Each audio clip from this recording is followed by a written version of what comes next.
तो वेक्टर के आज दूसरे लेक्चर में हम लोग L2 वेक्टर के आज हम लोग दूसरे लेक्चर में पहले थोड़ा आगे बढ़े। पिछले क्लास का थोड़ा सा रिकैप कर ले जल्दी से। वेक्टर क्या होता है? जिसके पास मैग्नीट्यूड भी हो, डायरेक्शन भी हो और वेक्टर अलजेब्रा के रूल्स को फॉलो करो। डायरेक्शन के लिए क्या हमने नियम सीखे थे कि अगर ये x एक्सिस है, सॉरी y एक्सिस है, यहाँ पे ये x axis positive y axis है, ये पॉजिटिव x एक्सिस और इधर निगेटिव x एक्सिस है, तो इसको हम लोग बोलते हैं i कैप, इसको बोलते हैं, इसको j कैप, इसको और अगर कुछ बाहर की तरफ निकला हुआ हो तो k कैप और अंदर की तरफ हो तो k कैप। ठीक, इस प्लेन वाले डायरेक्शन को कभी कभी हम लोग ईस्ट भी बोलते हैं, इसको वेस्ट, इसको नॉर्थ और इसको। तो एक क्वेश्चन से हम लोग चर्चा शुरू करेंगे। लिखिए सवाल, लिखिए सवाल। अ पार्टिकल ट्रेवल्स, ऐसा सवाल मैंने पिछले क्लास में कराया था, ऐसा सवाल मैंने पिछले क्लास में कराया था। इस सवाल को सबसे बनना चाहिए सवाल। A particle travels 3 metre north in a plane and then takes 90 degree counterclockwise turn and moves for 4 meter and then moves into the plane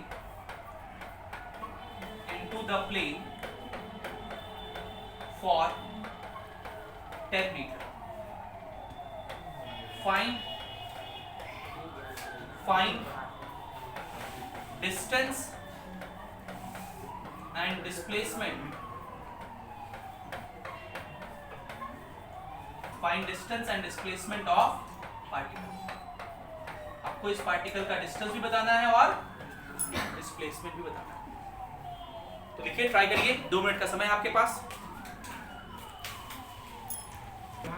चलिए बताइए, इसका आंसर बताइए सब लोग। डिस्टेंस कैसे निकालते हैं?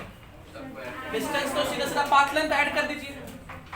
तो ये पार्टिकल 3 मीटर नॉर्थ में चला है, फिर पता नहीं क्या क्या लिखा हुआ है, फिर 4 मीटर चला है और फिर 10 मीटर चला है। डिस्टेंस रखता होता है पाथ लेंथ, तो डिस्टेंस कितना हो जाएगा? तो 3 4 7 10 17 मीटर। ठीक है, कोई दिक्कत? अब डिस्प्लेसमेंट बताना है। डिस्प्लेसमेंट के लिए हमें इसे वेक्टर फॉर्म में समझना पड़ेगा। तो अब समझना पड़ेगा कि पार्टिकल कैसे चल रहा है। A particle travels 3 metre north, तो मान लीजिए यहां से चलना शुरू किया होगा, 3 मीटर किधर की तरफ चला है? नॉर्थ की तरफ। इधर चला है 3 मीटर। ठीक, तो क्या लिखते हैं हम लोग? डिस्प्लेसमेंट लिख रहे हैं हम लोग। डिस्प्लेसमेंट जो कि एक वेक्टर क्वांटिटी है, डिस्प्लेसमेंट जो कि एक वेक्टर क्वांटिटी है, तो क्या लिखेंगे? 3j cap, 3। उसके बाद चलिए, then takes 90 degree counter clockwise turn. एक होता है क्लॉकवाइज, क्लॉकवाइज मतलब होता है घड़ी के सुई के दिशा में चलना। तो अगर इधर टर्न ले रहे हैं तो उसको बोलते हैं क्लॉकवाइज। घड़ी का सुई भी ऐसे ही चलता है। और अगर ऐसे उल्टा हो गए तो उसको बोलते हैं एंटी क्लॉकवाइज या काउंटर क्लॉकवाइज। तो ये पार्टिकल अभी यहाँ है, यहाँ से वो टेक्स 90 डिग्री, तो यहाँ से 90 डिग्री इधर भी जा सकते हैं, इधर भी जा सकते हैं। अगर इधर गए तो इसको बोलेंगे क्लॉकवाइज, इसको राइट भी बोल सकते हैं। ठीक है, राइटवर्ड टर्न या क्लॉकवाइज टर्न। लेकिन ये क्या है? काउंटर क्लॉकवाइज, मतलब इधर की तरफ चले। और कितना? 4 मीटर। तो इसको क्या लिखेंगे हम लोग? 4 माइनस आई माइनस 4 आई। और क्या चले हैं? And 10 metre into the plane. Into the plane का मतलब अंदर की तरफ है। बाहर की तरफ को प्लस के कैप कहते हैं, अंदर की तरफ को तो माइनस 10 के। हुआ डिस्प्लेसमेंट किस फॉर्म में, वेक्टर फॉर्म। ये डिस्प्लेसमेंट हो गया किस फॉर्म में। अगर इस डिस्प्लेसमेंट का मैग्नीट्यूड पूछे, वैल्यू पूछे कितना डिस्प्लेसमेंट है, इस डिस्प्लेसमेंट का मैग्नीट्यूड पूछे, वैल्यू पूछे, तो किसी वेक्टर का मैग्नीट्यूड कैसे निकालते हैं, अंडर रूट उसके आई वाले कोएफिशिएंट का स्क्वायर। तो आई वाला कोएफिशिएंट कितना है, -4 है, उसका स्क्वायर 16 प्लस उसके जे वाले कोएफिशिएंट का स्क्वायर, तो 3 तो स्क्वायर हो गया 9 प्लस उसके के वाले कोएफिशिएंट का स्क्वायर 100। तो 16 प्लस 9 हो गया 25, 125 रूट 125, उसको हम लोग क्या बोलेंगे 5√5। रूट 125 को आप 3 बार लिखोगे तो 2 5 का 1 5 बाहर आ गया, तो 5√5 इसका क्या हो गया, डिस्प्लेसमेंट होगा, डिस्प्लेसमेंट का मैग्नीट्यूड हो गया। इसको हम लोग क्या पढ़ेंगे, मैग्नीट्यूड ऑफ डिस्प्लेसमेंट। मैग्नीट्यूड का मतलब वैल्यू, मैग्नीट्यूड ऑफ डिस्प्लेसमेंट। तो पिछले क्लास में हम लोग ये सीखे थे कि किसी वेक्टर को इस तरह से आई कैप, जे कैप, के कैप में रिप्रेजेंट करते हैं। तो पहला पॉइंट हम लोग सीखे थे पिछले क्लास में कि कोई भी वेक्टर अगर ए है तो वो कुछ इस तरह से रिप्रेजेंट करेंगे, a i cap plus b j cap plus c k cap, और इसको हम लोग बोलते हैं रिप्रेजेंटेशन इन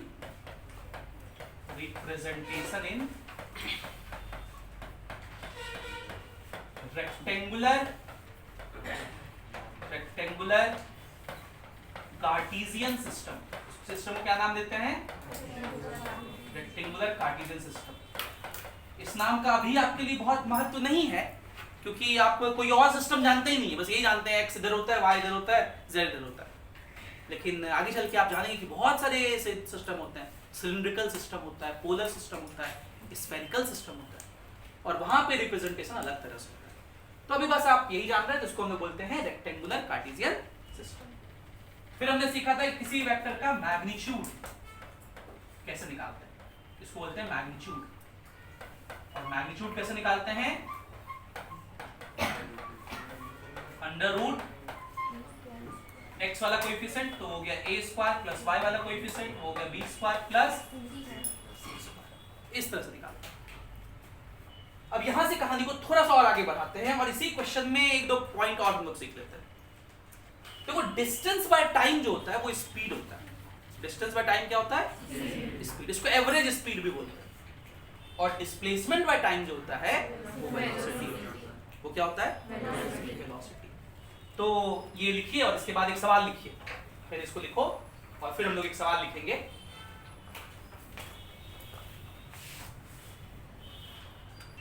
अब इस बच्ची की वजह से हमको एक लेक्चर देना पड़ेगा। देखो सुनो, बहुत इंपॉर्टेंट लेक्चर है, वेरी इंपॉर्टेंट। कल हम टीचर्स का सेमिनार अटेंड कर रहे थे, सेमिनार के को लीड कर रहे थे H C Verma sir, IIT Gandhinagar का वो था। और उस सेमिनार में सर ने कुछ बातें कही जो हमको बड़ा अच्छा लगा, बहुत सुन के बड़ा मजा आया। आप लोग को बता रहे हैं ताकि आप लोग एज ए स्टूडेंट उस बात को आप सोच सकें, उसके बारे में अमल कर सकें। उन्होंने कहा कि जब बच्चा पैदा होता है उसके बाद 1 साल 2 साल का जो बच्चा होता है वो धीरे धीरे बोलना सीख लेता है, और 3 साल का बच्चा हो जाए तो वो एकदम खूब चॉकलेट चाहिए, चॉकलेट लाना है पापा, और ये खाना है, सब बोलने लगता है। 3 साल के दौरान 0 से लेके 3 साल में सोचिए कितना उसका कम माइंड होता है।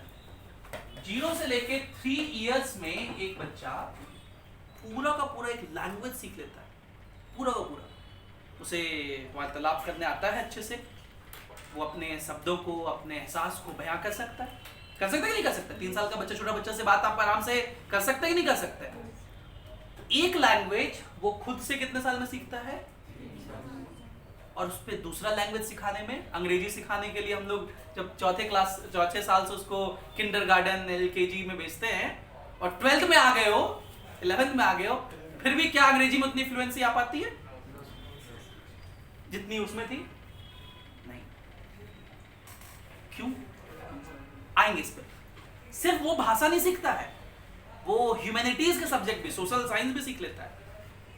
उसको अगर मम्मी कहे दरवाजे पे नॉकिंग हो और उसको मम्मी कहे जाओ बेटा दरवाजा खोल दो, या बेटी जाओ दरवाजा खोल दो, तो वो दरवाजा खोल करके अंकल बोलना है कि भैया बोलना है कि दीदी बोलना है कि आंटी बोलना है, उसका ज्ञान होता है कि नहीं होता उसको? मतलब वो एज का फर्क भी समझता है कि उम्र कुछ होती है, किसको क्या बोलना है। यही तो सोशल साइंस है, सोसाइटी को समझता है। सिर्फ वो ये नहीं, फिजिक्स भी जानता है वो, न्यूटन के नियम भी समझता है। न्यूटन के तीनों लॉज, 3 लॉज ऑफ मोशन है ना, न्यूटन के तीनों नियम वो खूब भली भांति समझता है। 3 साल का बच्चा न्यूटन के तीनों नियम भली भांति समझता है। कैसे? उस बच्चे को देखो, उसको इमेजिन करो, सोच लो कि एक बच्चा है कि वो गन से खेल रहा है और खेलते खेलते वो कहीं गन रखा, फिर वो भुला गया, कुछ देर बाद वो कुछ और काम किया, आधे घंटे बाद उसको याद आया कि अरे गन से खेल रहे थे, कहाँ जाएगा गन ढूंढने, जहां रखा था, क्योंकि उसको पता है कि body at rest will remain at rest until and unless an unbalanced external force। और अगर उसे वहां नहीं मिले तो क्या करता है? मम्मी पापा के पास होता है, कहाँ गई मेरी गन? उसको पता है कि ये यहीं तो रहना चाहिए था, इसको किसी ने डिस्टर्ब किया इसके इनर्शिया को। ये तो न्यूटन का पहला नियम है। आता है कि नहीं आता उसको? और उसको दूसरा नियम भी आता है। उसके साथ आप कभी बॉल खेलो और आप उसको बोलो कि यहाँ खड़े रहो बगल में और बॉल फेंको, तो वो बॉल फेंकेगा। उसको बोलो था दूर चल जाओ तब बॉल फेंको, तो क्या उसी स्पीड से वो फेंकेगा कि थोड़ा तेजी से फेंकेगा? पक्का। उसको ये समझ में आता है कि नहीं, दूर है तो ज्यादा वेलोसिटी देना पड़ेगा, ज्यादा फोर्स लगाएंगे। इस बॉल है हाथ में है, मोमेंटम 0 है, बॉल है हाथ में है, मोमेंटम दूर तक पहुंचाना है तो ज्यादा वेलोसिटी देना पड़ेगा, मतलब ज्यादा मोमेंटम चेंज, तो ज्यादा फोर्स लगाना पड़ेगा। उसको इस बात का ज्ञान है कि नहीं? ये तो न्यूटन का दूसरा नियम है कि rate of change of momentum is force. तो ताकत से फेंकता है। कभी वो नजदीक में हो कैसे जोर से नहीं फेंकेगा? फेंकता है क्या? बदमाश बच्चा फेंकता है, लेकिन नॉर्मल गेम में तो नहीं फेंकता है ऐसा।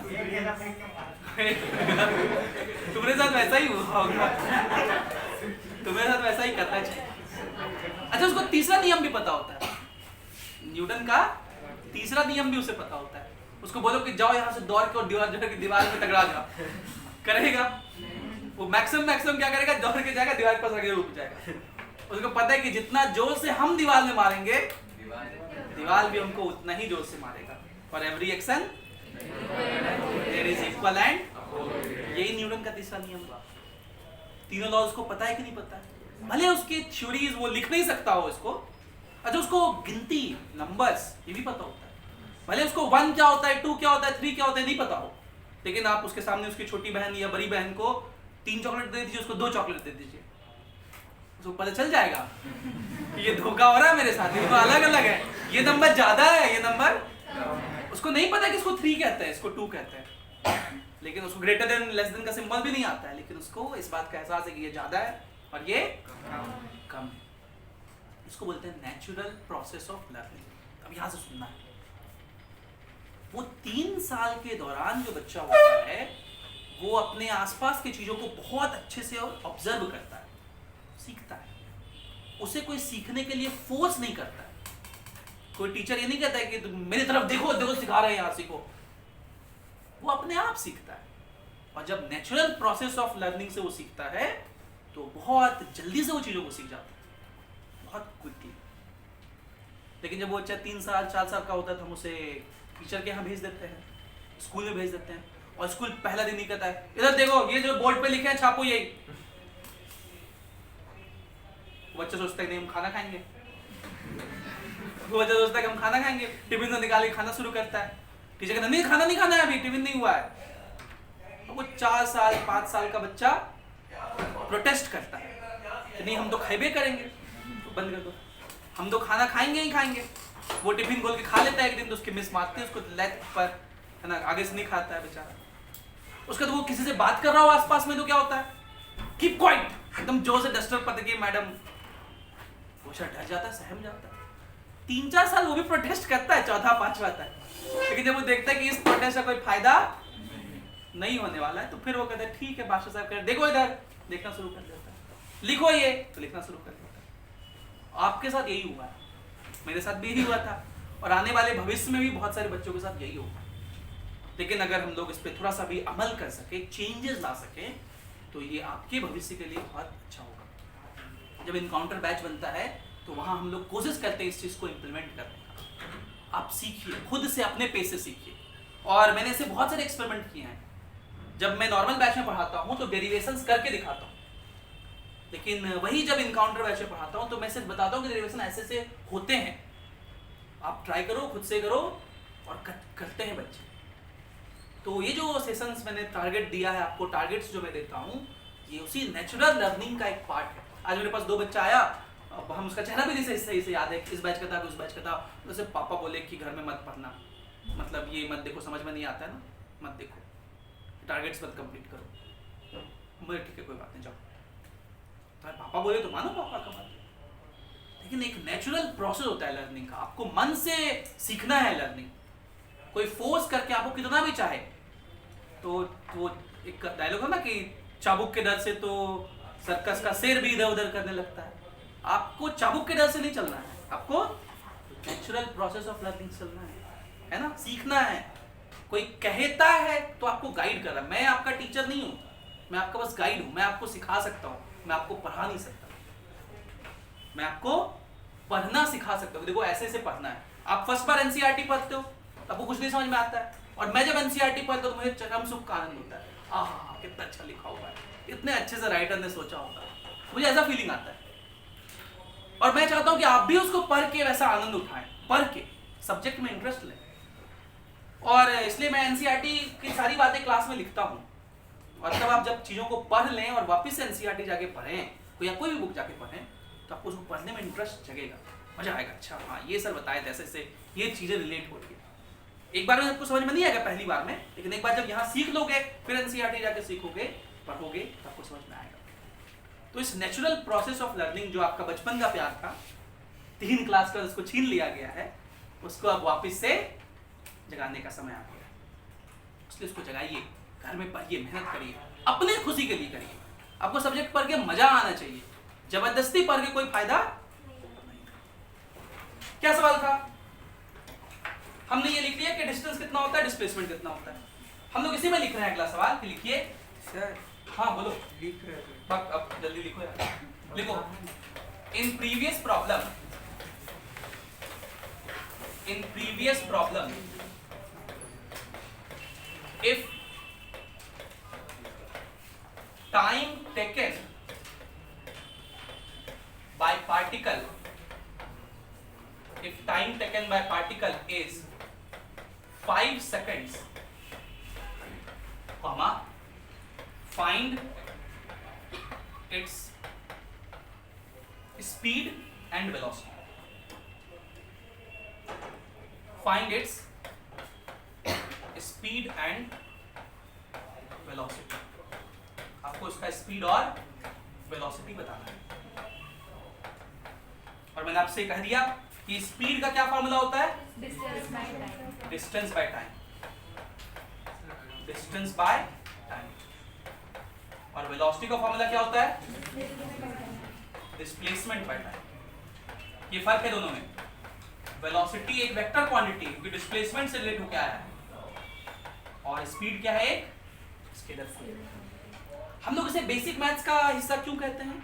क्योंकि ये सारी बातें हमें आगे पढ़नी है काइनेमेटिक्स में। काइनेमेटिक्स में हम इसे डिस्कस करते हैं कि स्पीड होता है डिस्टेंस बाय टाइम, वेलोसिटी होता है डिस्प्लेसमेंट बाय टाइम। लेकिन अभी सीख लेने से बेसिक आपको आइडिया हो जाता है। क्लास 9th में आपने ये सब चीज सीखा। चलिए, डिस्टेंस अभी हमने कैलकुलेट किया था प्रीवियस प्रॉब्लम में, 17 कितना था? कहाँ गया? ये देखो लिखा हुआ है 17 मीटर। तो 17 बाय टाइम 5 कितना मीटर पर सेकंड? तो 5 तिया 15, 2 40, 3.4 मीटर पर सेकंड।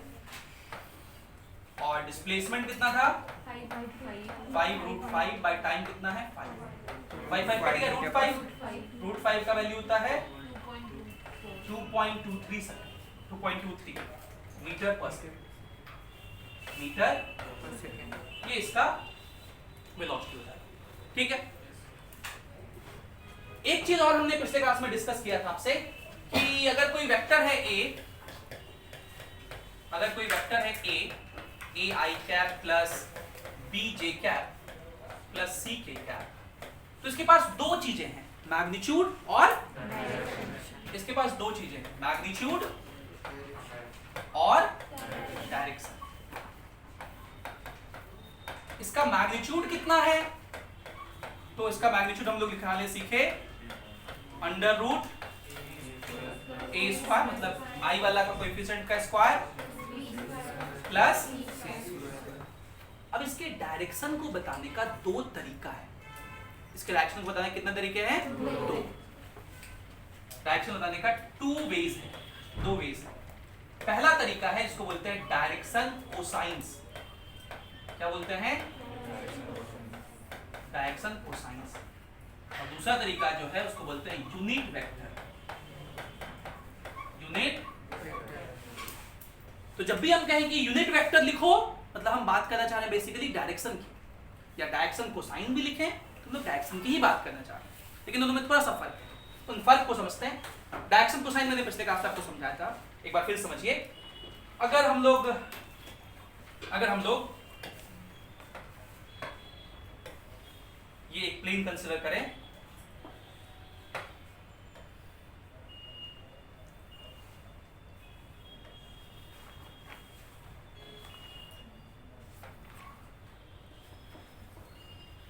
इससे मैं आपको थोड़ा सा एक्सिस का ज्ञान दूं। ये हो गया अपना y एक्सिस, ये हो गया अपना x एक्सिस, और ये हो गया अपना, क्या आपको 3D में दिख रहा है डायग्राम, लग रहा है 3D? ठीक, इसको हम लोग बोलते हैं आई कैप, इसको बोलते हैं इसको आप पहले बचपन में x एक्सिस कहा करते थे, इसको y एक्सिस और इसको, ठीक है। तो अगर कोई वेक्टर है यूं करके, ऐसा कोई वेक्टर है, ये एक वेक्टर है ए वेक्टर, तो इस वेक्टर का x एक्सिस के साथ कुछ एंगल होगा, कुछ कोण बनेगा, ये कोण, इसको हम लोग अल्फा कहेंगे। So what is alpha? Alpha is angle with x axis. और इसका फॉर्मूला हमने सीखा था कि cos अल्फा होगा, cos अल्फा कितना होगा, स्मॉल a। स्मॉल a क्या था, x कोएफिशिएंट, मतलब x कंपोनेंट, i का x component, small a by magnitude. cos alpha कैसे निकालेंगे, स्मॉल a बाय मैग्नीट्यूड। इसी तरह इस वेक्टर a का y एक्सिस के साथ भी कुछ एंगल होगा, इस एंगल को हम लोग क्या कहेंगे, बीटा। और हमने फॉर्मूला लिखा था, बीटा क्या था, एंगल विथ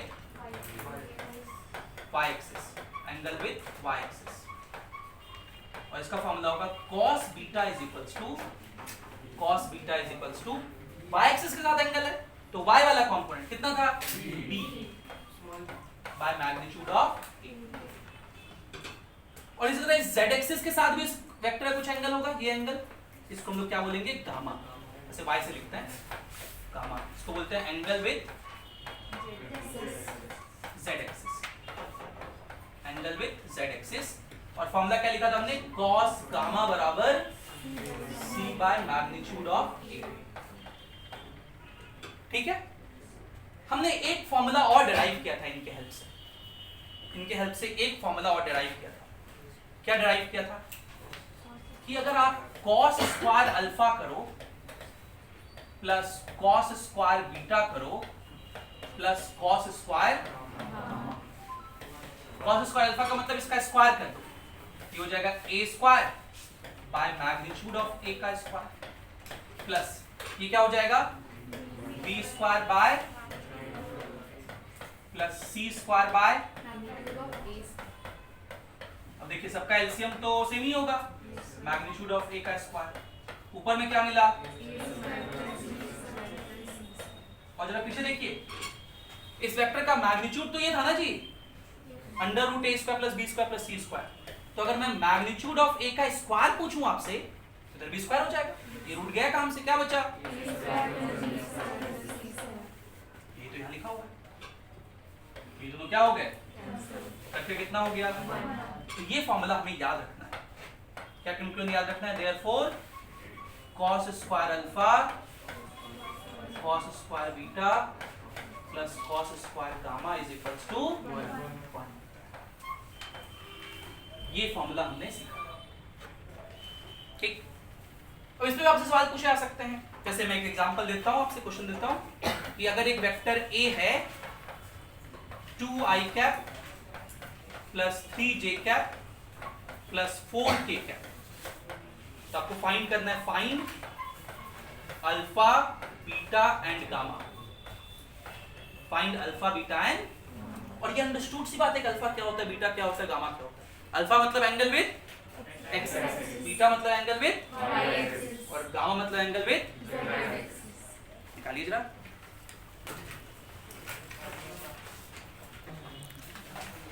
तो ये तो सवाल सब लोग बना दिए होंगे, तो बुतरू वाला सवाल था,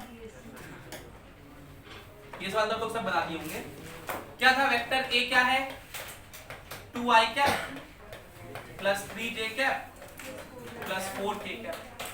तो पहला काम आपने क्या किया, इसका मैग्नीट्यूड निकाला, तो कितना हो गया अंडर रूट 4 प्लस 9 प्लस 16, ये हो गया root 29। Cos alpha, cos alpha क्या होता है, a by magnitude of a। देखो सुनो ध्यान से, इसमें भी बहुत लोग गलती की हो, a का वैल्यू है 2 और मैग्नीट्यूड है रूट 29। आपसे मैंने कॉस अल्फा नहीं पूछा था, क्या पूछा था, अल्फा। तो अल्फा कैसे लिखेंगे, alpha is equals to cos उधर जाएगा, लिखेंगे कॉस इनवर्स 2 बाय रूट 29। ऐसे लिखना है, बहुत लोग कॉस इनवर्स इधर लिखे हो, ऐसे लिखते हैं कॉस इनवर्स। कभी ऐसा लिखते हो क्या, कॉस 60 डिग्री, तो कभी ऐसा लिखे हो गरिमा 60 डिग्री इनटू कॉस, नहीं लिखते, लिखने का तरीका होता है। इसी तरह बीटा निकाल देंगे, इस तरह गामा निकाल देंगे। बीटा हम डायरेक्ट लिख रहे हैं cos इनवर्स 3 बाय रूट 29 हो जाएगा, और गामा क्या हो जाएगा, cos इनवर्स 4 बाय रूट 29। ठीक है, ये होता है direction cosine.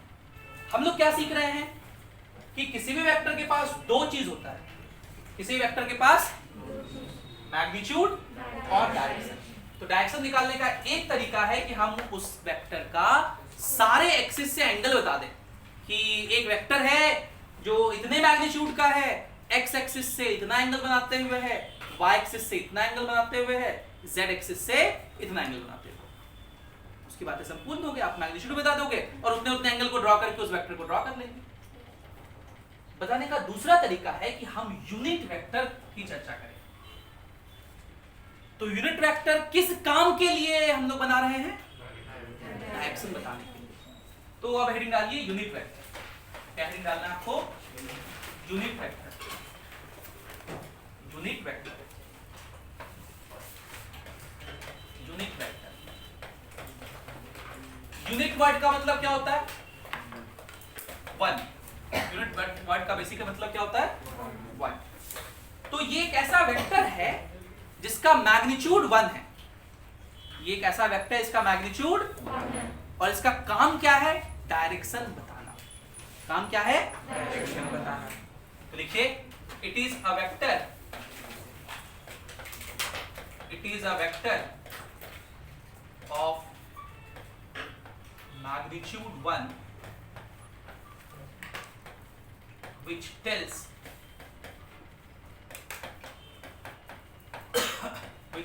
direction, which tells direction। और ये वेक्टर अभी आप सीख चुके हैं पहले ही, मैंने शुरुआत की थी तो आपको आई कैप जे कैप बताया था ना। ये जो आई कैप है ये यूनिट वेक्टर ही है, इसको बोलते हैं unit vector along x axis, unit vector along x axis. तो ये एक्स एक्सिस का डायरेक्शन बता रहा है आई कैप। जो कैप लगाए हुए हैं इस कैप का ही मीनिंग है वो यूनिट वेक्टर है। तो आई कैप का मैग्नीट्यूड पूछे कितना कहोगे, आई कैप का अगर मैग्नीट्यूड पूछे कहोगे, और डायरेक्शन पॉजिटिव एक्स है ना। इस तरह ये जो जे कैप भी, ये भी क्या है, यूनिट वेक्टर। ये के कैप भी क्या है, लेकिन ये सब स्टैंडर्ड यूनिट वेक्टर्स हैं। स्टैंडर्ड का मतलब इसका डायरेक्शन हमें पता है, इधर की तरफ को आई कैप कहते हैं, इधर की तरफ को जे कैप कहते हैं, इधर की तरफ को के कैप कहते हैं। लेकिन अगर वेक्टर ए इस प्रकार है, ये वेक्टर ए है, इधर की तरफ का यूनिट वेक्टर, अगर हम पूछें कि ए का मैग्नीट्यूड क्या है, तो मैग्नीट्यूड तो आप निकाल लिया अंडर रूट करके, अगर हम पूछे ए का डायरेक्शन क्या है तो आप थोड़ी बोलोगे कि आई कैप में है सर, बोलोगे क्या, या जे कैप में है या के कैप में है? इसका डायरेक्शन तो आप बोलोगे सर इधर की तरफ है, बोलो इसका डायरेक्शन तो ये है ना, ये डायरेक्शन है इसका, समझ रहे हैं आप मेरी बात? तो इसको हम लोग बोलेंगे ए कैप, इस डायरेक्शन को क्या कहेंगे, ए कैप। तो थोड़ा सा वापस चलते हैं सवाल टॉपिक पे। तो कोई भी वेक्टर अगर दिया हुआ है, ये इसको पढ़ेंगे वेक्टर ए, इसको क्या पढ़ेंगे, वेक्टर ए, और इसको आप लिखेंगे कुछ इस तरह से a i cap plus b j cap plus c k cap. जैसे फॉर एग्जांपल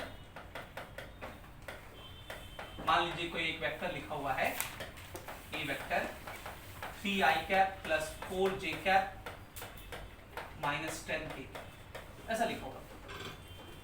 तो इस वेक्टर का मैग्नीट्यूड ऐसे लिखते हैं, और वो कितना होगा, under root a square plus b square plus c square.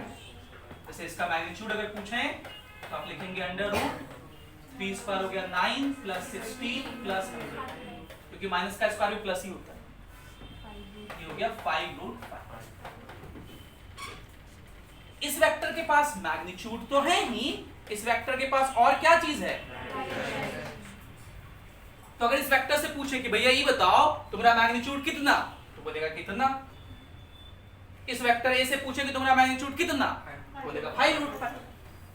लेकिन अगर उससे पूछे कि तुम्हारा डायरेक्शन कितना, डायरेक्शन कितना नहीं, डायरेक्शन किधर, डायरेक्शन किधर, तो बोलेगा कि हमसे मत पूछो, मेरे यूनिट वेक्टर से पूछो। उसके लिए हमें पॉइंट किए हैं डायरेक्शन बताने के लिए, किसको, मेरा असिस्टेंट है डायरेक्शन बताने का, तो हमसे मत पूछो, किससे पूछो, मतलब अगर ए वेक्टर का डायरेक्शन पूछना हो तो हम लोग लिखेंगे ए कैप, और इसी को क्या बोलेंगे, unit vector of a, unit vector of a. तो इसका डायरेक्शन कौन बताता है,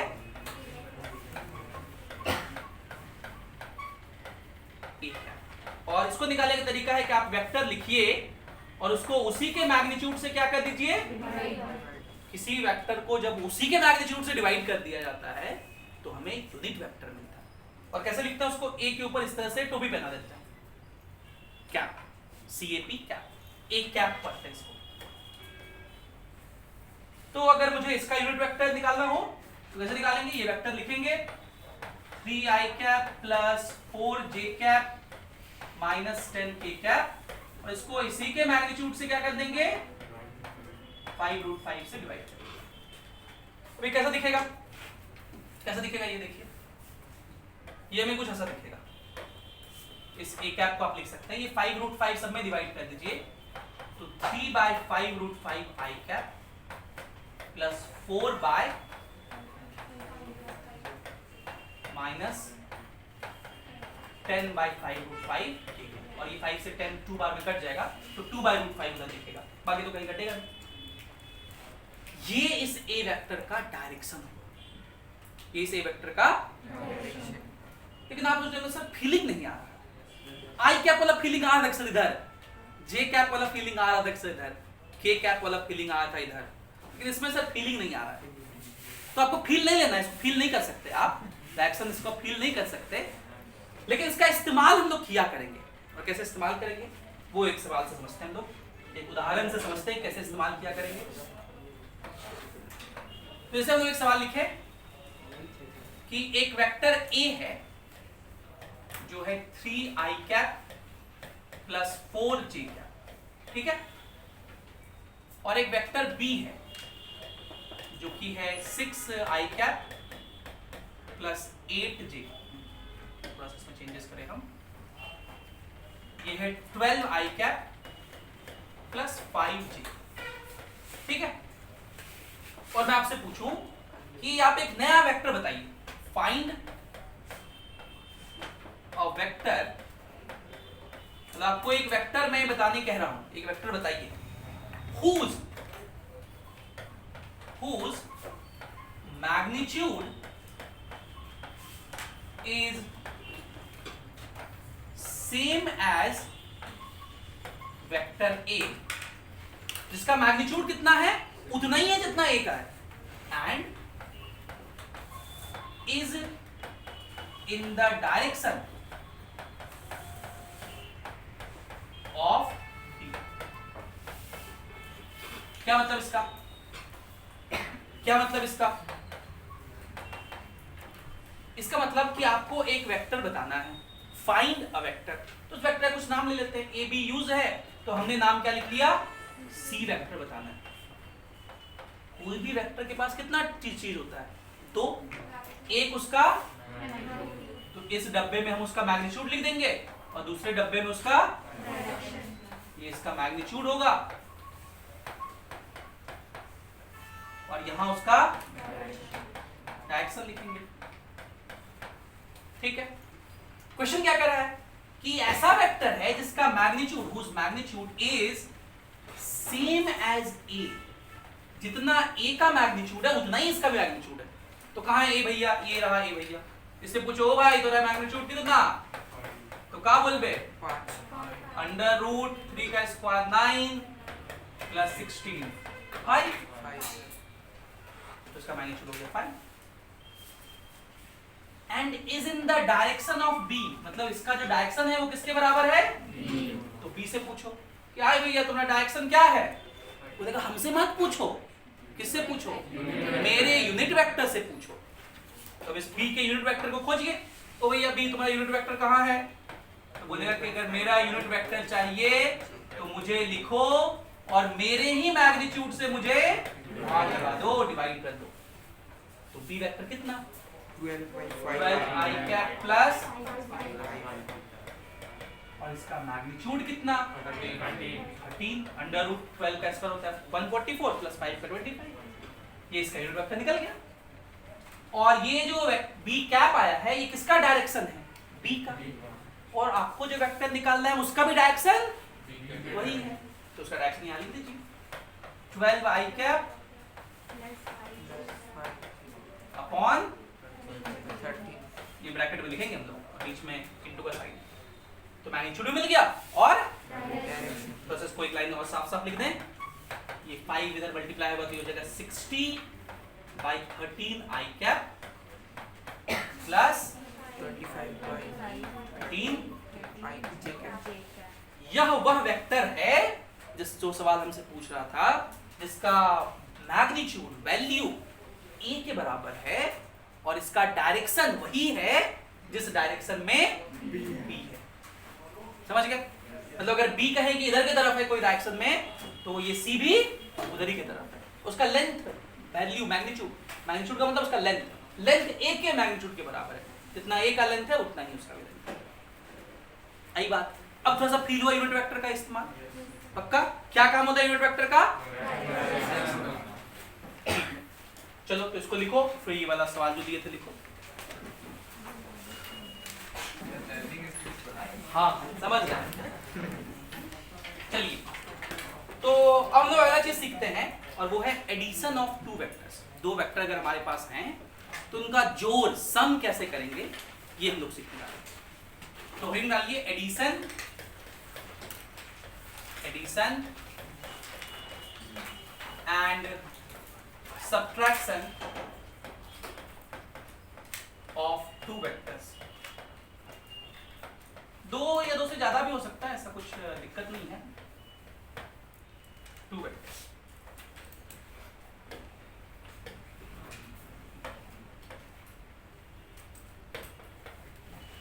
देखिए इसमें हम लोग कुछ रूल सीखने हैं, कुछ लॉज सीखने हैं, लेकिन मैं पहले वो नहीं सिखा रहा हूं, उससे आप डर जाएंगे थोड़ा सा।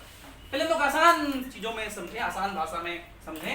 एक उदाहरण समझें कि मान लीजिए एक वेक्टर a है और वो लिखा हुआ है 2i cap plus 4j cap minus 6k।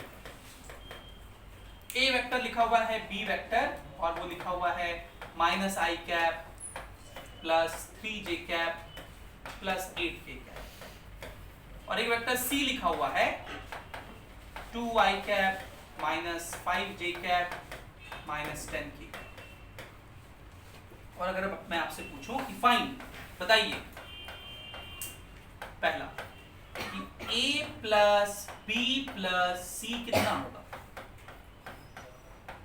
तो ये जो सम है तीन वेक्टर का, ये कोई नया चीज नहीं है। जैसे बचपन में अलजेब्रा सीखते थे आप, तो इमेजिन करिए कि i की जगह x लिखा हुआ है, फिर 2x + 4y - 6z, तो कैसे ऐड करते थे? x वाला को x वाला के साथ, y वाला को, बस वही काम करता है। तो बताओ a + b + c कितना होगा? जो दो 2i + 2i 4i - i, ये कितना हो जाएगा? 4 3 7 -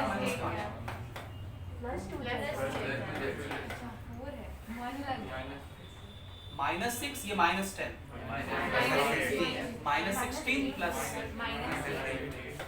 1 तो तुमको 1 लग रहा था, ये 4 लिखा हुआ, समझ गए? इसी तरह एडिशन और सब्ट्रैक्शन करते हैं। कोई बड़ा चीज है क्या? तो इसको लिखिए और कुछ कुछ दे रहे हैं करके दिखाइए। तो अच्छा, अगर हम पूछें 2a + 3b बताओ, तो 2a का मतलब a में 2 से मल्टीप्लाई कर देना, तो कितना हो जाएगा? 4i + 8j प्लस 3b का मतलब b में 3 से मल्टीप्लाई कर देना और फिर दोनों का जोड़ कर देना, है ना? अगर मैं पूछूं 4a - 5b, तो आसान है ना? अगर हम पूछें a + b - c करके बताओ, या पूछें 2a - 3b + 4c का वैल्यू बताओ, सब बता देंगे आप लोग? जल्दी से बताइए।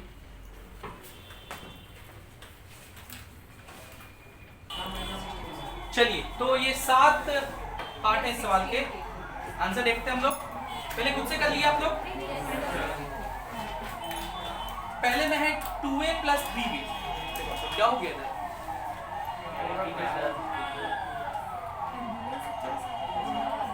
एम्बुलेंस करनी है।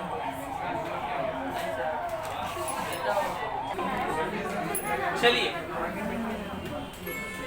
देखिए कितना लिखा हुआ है? 2a + 3b, तो इसमें 2 मल्टीप्लाई करेंगे तो कितना हो जाएगा?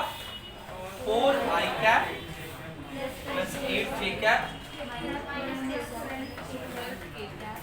+ 3b, तो इसमें 3 मल्टीप्लाई कर दो तो -3i cap + 9j cap + 24k cap, और हमें इन दोनों को सम करना है, ऐड करना है। तो ऐड करेंगे तो कितना हो जाएगा? i cap + 12k। नहीं, चेक करिए, i cap + 17j cap + 12k। अगला चलिए 4a - 5b, मतलब a में 4 से मल्टीप्लाई कर दीजिए तो हो गया 8i कैप + 16j कैप और -5b, तो 5b लिखिए, इसमें 5 मल्टीप्लाई करिए, -5i + 15j cap + 40k cap, और हमें इन दोनों को माइनस करना है। क्या करना है? तो माइनस करते हैं नीचे वाले का साइन चेंज हो जाता है, तो माइनस से प्लस हो गया, ये प्लस माइनस, तो 8i कैप + 5i कैप, तो कितना हो जाएगा?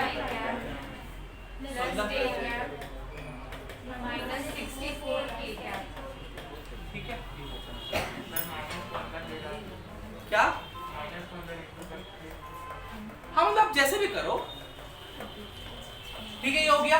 आगे क्या है? a + b + c, तो लिखिए a + b पहले ऐड कर लेते हैं, तो a + b, इसको इन दोनों को ऐड करिए, तो 2i - i ऐड करके, और i - 2i, क्योंकि -c करना है, तो क्या बचेगा? -i। समझ में आ रहा है? डायरेक्ट कर रहे हो, इसको डायरेक्ट लिखना है इस वाले पार्ट को, -i क्या?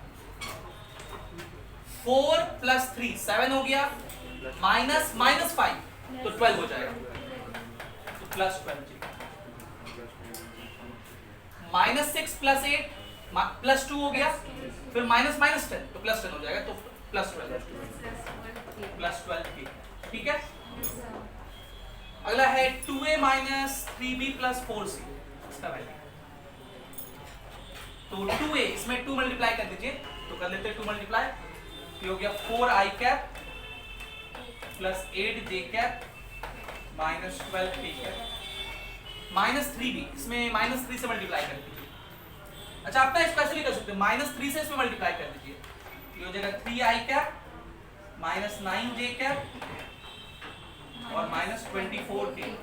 हमने क्या किया, -3 भी था ना, तो इसमें -3 से मल्टीप्लाई कर दिया, और 4c मतलब इसमें 4 से मल्टीप्लाई कर दो, 8 i cap -20 j cap -40 k। और इस बार सबको ऐड करना है, आपको एक साइन चेंज करने का जरूरत कि -3 से हम डायरेक्ट मल्टीप्लाई कर देते। 4 3 7 8 15 15 i कैप -21 j कैप 76 ना, ठीक है, ठीक है। अब चलिए एक पार्ट और, दो पार्ट और था, also find a vector. 6 part सुनिएगा ध्यान से। Also find a vector of 100 unit. एक वेक्टर बताइए जिसका मैग्नीट्यूड इसने बता दिया कितना 100। तो हम लोग मान लेते हैं कि उस वेक्टर का नाम कुछ, ये हम लोग 6 पार्ट कर रहे हैं, उस वेक्टर का नाम कुछ k वेक्टर होगा। इसका मैग्नीट्यूड कितना है, मैग्नीट्यूड लिख दिया, इसका क्या लिखना पड़ेगा, डायरेक्शन। और क्वेश्चन ये कह रहा है कि इन द डायरेक्शन ऑफ d, जो किसके डायरेक्शन में है, d के डायरेक्शन में। तो d का डायरेक्शन कौन बताएगा, d का यूनिट वेक्टर। मतलब आपको बेसिकली क्या लिखना पड़ेगा यहाँ, d कैप लिखना पड़ेगा, बोलो। और d वेक्टर क्या है वो लिखा हुआ है a प्लस b प्लस ये वाला, मतलब ये वाला जो a प्लस बी माइनस, यही वाला वेक्टर क्या है, d वेक्टर। ये कहाँ लिखे थे, ये रहा d वेक्टर, ये लिखा हुआ है d वेक्टर। तो इस d वेक्टर का हम लोग मैग्नीट्यूड तो निकाल ही सकते हैं। इसका मैग्नीट्यूड कितना हो जाएगा, अंडर रूट -1 का स्क्वायर 1 प्लस 144 प्लस 144, तो 17 हो गया। कितना हो गया, 17। और यूनिट वेक्टर कैसे निकालेंगे, d वेक्टर को उसी के मैग्नीट्यूड से, तो d वेक्टर कितना है, -i cap plus 12 j cap plus 12 k cap, उसमें 17 से डिवाइड कर देंगे, बात है नहीं। -i cap plus 12 j cap plus 12 k cap, इसको किससे डिवाइड कर दीजिए, 17 से, 100 से नहीं 17 से। इसका मैग्नीट्यूड 17 है, ये हो जाएगा -100/17 i cap plus 1200/17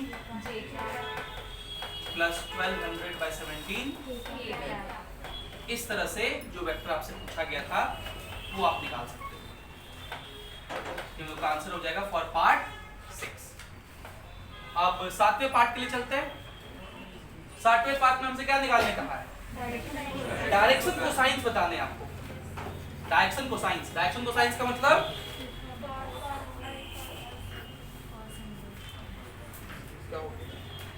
cos alpha cos beta cos alpha beta gamma नहीं, कॉस अल्फा कॉस बीटा, उसको बोलते हैं डायरेक्शन कोसाइंस। किसका, ई का, जहां पे ई क्या है 4a माइनस, तो ये हम लोग दिखा देते हैं 4a माइनस 5, ये रहा ई, ओ सॉरी यहाँ है, ये है ई।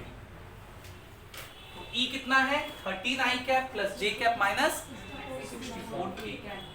पहले हम लोग ई वेक्टर लिख लेते हैं।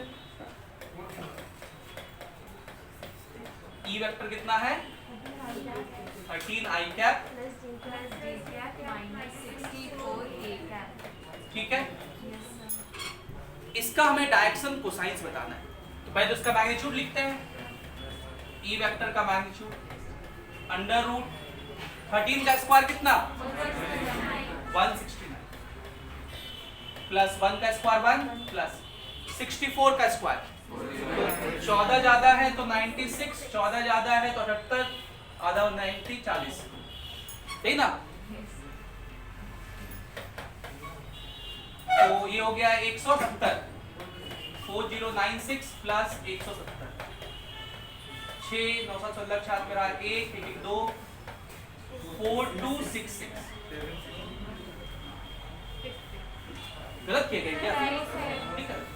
इसका रूट अप्रोक्सीमेटली कितना होगा तो हम लोग सोच सकते हैं, 64 से तो ज्यादा ही आएगा, तो हम लोग एक बार 70 का रूट सोचते हैं, तो 70 का तो 49 हो जाएगा 4900, तो उससे तो कम ही है। 65 का सोचते हैं एक बार, 65 का स्क्वायर कितना होता है? तो 15 ज्यादा तो 225 का 25 इधर, 15 ज्यादा तो 80, 40, 42। अरे हो तो गया 65 से थोड़ा ज्यादा 65.1। अब रूट निकालिए इसी के आसपास आएगा 65 तो ये हो गया। चलिए अब आपको क्या निकालना है? Cos alpha. कॉस अल्फा क्या लिखोगे? 13/65 प्लस 1। तो अप्रोक्सीमेटली लोग 65 ले लेते हैं ना, 13 से बढ़िया से कट जाएगा। फिर कितना हो गया? फिर हम लोग लिख लेते हैं कॉस बीटा 1/65 और कॉस गामा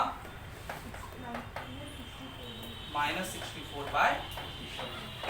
इनको बोलेंगे डायरेक्शन कोसाइंस, इनको हम लोग बोलते हैं डायरेक्शन कोसाइंस। कोसाइन का ही शॉर्ट फॉर्म होता है कॉस। ठीक है, समय बचा है और ठीक है, तो इसको लिखिए, आगे चर्चा करेंगे। हम लोग एक टॉपिक देख रहे हैं जिसका बहुत इस्तेमाल पड़ेगा हम लोग को आगे, और इसको हम लोग बोलते हैं दो वेक्टर के बीच का एंगल। दो वेक्टर के बीच का एंगल बिटवीन टू वेक्टर्स। अभी हम लोग निकालेंगे नहीं ये एंगल, पहले तो ये सीखेंगे कि एंगल्स कैसे दिखाते हैं दो वेक्टर के बीच में, एंगल बिटवीन टू वेक्टर्स। तो मान लिया जाए दो वेक्टर है, एक वेक्टर ए वेक्टर कुछ ऐसे है और एक वेक्टर बी कुछ ऐसे। ये दो वेक्टर है और हमें इन दोनों को के बीच का एंगल निकालना है। किसी वेक्टर को जब ऐसे दिखाते हैं तो उसके पास ये जो एंड है इसको बोलते हैं टेल। क्या बोलते हैं? यहां से शुरू हो रहा है और जहां पे खत्म हुआ इसको बोलते हैं ठीक। और ये जो लेंथ है वो हम लोग एप्रोप्रिएट मैग्नीट्यूड का दिखाते हैं। जैसे मान लीजिए आप ये 10 सेंटीमीटर, ए है 10 तो आपने 10 सेंटीमीटर बना दिया, बी है 5 तो कितना सेंटीमीटर बनाएंगे? 5। ये इसका हेड है, सॉरी ये इसका टेल है, ये इसका। तो दो वेक्टर के बीच एंगल को निकालने के लिए वेक्टर को आप ज्वाइन करिए। क्या करिए? ये ज्वाइनिंग तीन तरह से किया जा सकता है। ये ज्वाइनिंग तीन तरह से किया जा सकता है। पहला तो आप ज्वाइन कर सकते हैं head to head. Head to head full form लिखते हैं, head to head joining. Head to, और देखना कैसे ज्वाइन कर रहे हैं।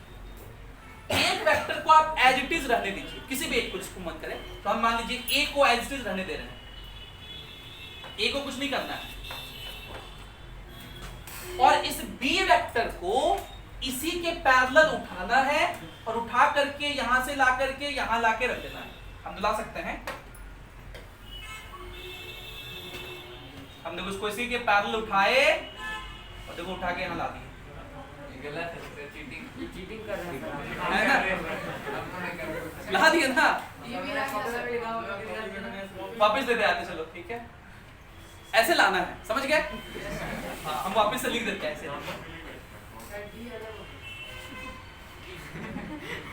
अच्छा उसका हेड अलग हो गया। ये देखो वेक्टर बी हो गया। क्या अलग हो गया भाई? ये डी यहां से मिटा दो।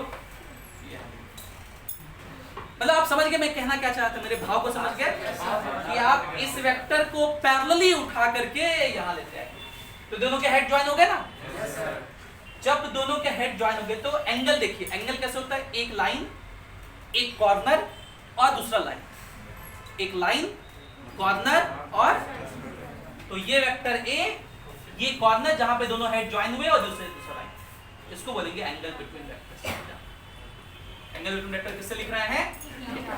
तो आप पहला तरीका एंगल बिटवीन वेक्टर कैसे निकाल सकते हो? हेड ज्वाइन करिए तो ये एंगल होगा। जो सोच के बताना, अगर मैं इसको ऐसे प्रोड्यूस कर दूं, इस लाइन को और इस लाइन को भी ऐसे प्रोड्यूस कर दूं पैरेलली, तो क्या ये एंगल भी थीटा होगा कि नहीं होगा? होगा ना? Vertically opposite. किसी वेक्टर के बीच एंगल निकालने का एक तरीका और है, तीन तरीके टोटल। दूसरा तरीका है कि आप उसे टेल टू टेल ज्वाइन कर दीजिए। कैसे ज्वाइन कर दीजिए? Tail to tail. मतलब फिर से आप ए वेक्टर को ऐसे रखिए और बी वेक्टर के टेल को इसके पैरेलल स्लाइड करके यहां लेते आइए। स्लाइड करके दिखाई देते आप लोग, तो कैसे दिखाएं? ये देखो यहाँ टेल पर रख देंगे ऐसे, दिख रहा है? ऐसे दिख रहा है? हम वापस इसको लेते आते हैं। अरे कहाँ गया? आ गया सर, बता दो। आगे हट गया। तो इस बी वेक्टर को हम यहाँ आके पैरेलली स्लाइड करना है। देखो हम इसके डायरेक्शन से कोई छेड़छाड़, हम इसके मैग्नीट्यूड से भी कोई छेड़छाड़ नहीं कर रहे, खाली इसको एक जगह से दूसरी जगह दिखा रहे हैं। तो टेल टू टेल ज्वाइनिंग इसे कहते हैं। और टेल टू टेल ज्वाइन करने पे भी एंगल बनेगा। देखिए ये लाइन, ये कॉर्नर, ये तो ये कहलाएगा एंगल बिटवीन वेक्टर। और ये कोई बड़ा बात नहीं है, इसको आप पीछे प्रोड्यूस करके देखिए। भाई यही चीज तो, इसी वेक्टर को मैंने यहां से स्लाइड करके खाली यहां लिख दिया, ठीक है? इसका टेल अब यहां शुरू हो रहा है और इस वेक्टर को मैंने यहां स्लाइड करके यहां ले दिया है, तो टेल टेल ऐसे दिख रहा है। समझ रहे हैं? तो हेड टू हेड भी ज्वाइन करके एंगल निकाल सकते हैं। और एक तरीका और है, और वो तरीका क्या होगा बताओ? Head to tail. Head to tail या टेल टू हेड, एक ही बात है। मतलब इस बार हम क्या करेंगे, एक वेक्टर बी को उठाएंगे और इसके टेल को ए के हेड से ज्वाइन करेंगे। आप तो अभी फिर से समझ सकते हो, इसको यहां पर से पैरेलल से ला दीजिए। अब दिखा नहीं रहे हैं, ये वेक्टर ए, उसको यहां से उठा के इसके पैरेलल यहां लगा दिया।